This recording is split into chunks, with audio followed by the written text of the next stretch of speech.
It's really important that when we think about stress, we understand what it is.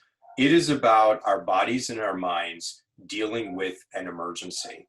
And there are different levels of stress. A little bit of stress activates us, it engages us, it brings out our best game. But too much stress in your body or in your experience can only be interpreted in one way: you're under attack. And if you feel like you're under attack, you're going to not make wise decisions. The part of your brain that you need activated, which is the top part of the brain, is going to get hijacked by the tigers chasing my butt part of my brain called your amygdala. So what's really important if we want to bring out kids or our A game is to help them to understand how to interpret a given event.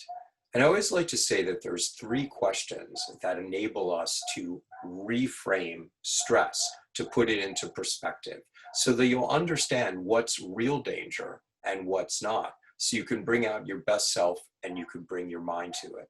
The first question is, hey, this thing that's bothering me right now, can it kill me? Think of that as real tiger versus paper tiger. And when you actually, for example, put a test into the paper tiger territory, now you're using the part of your brain that can help you think instead of the part that is telling you to run from the tiger, which is never the way to take a test. So can this kill me? Number two, how am I going to feel in a month? How am I going to feel in 2 months or a year?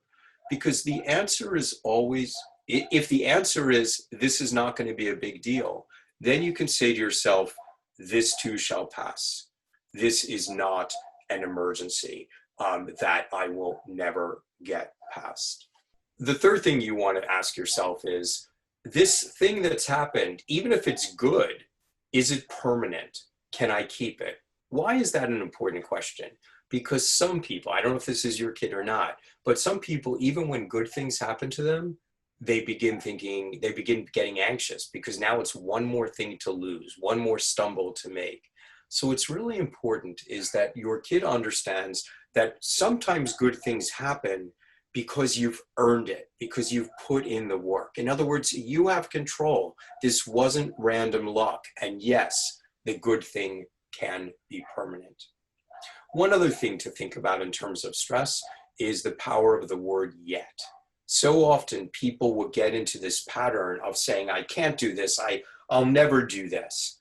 And just teach them to instead say, I can't do blank yet. Just change that language. One final point.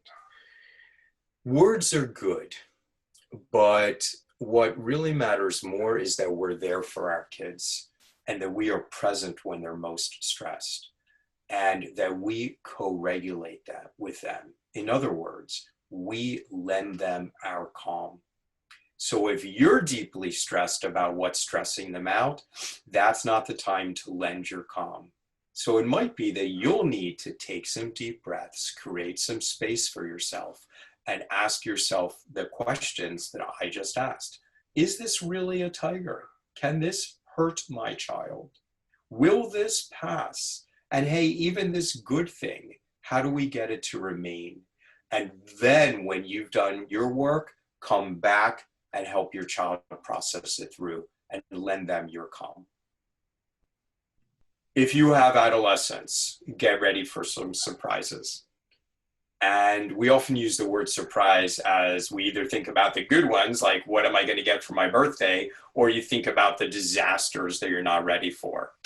I want you to begin thinking about it differently. Surprises are just things you didn't expect. And if you're raising an adolescent who's figuring out who they are, figuring out how they're going to navigate the world on their own, they're going to try on some new hats. Surprise. They're going to occasionally fail. Surprise. And this is all part of development.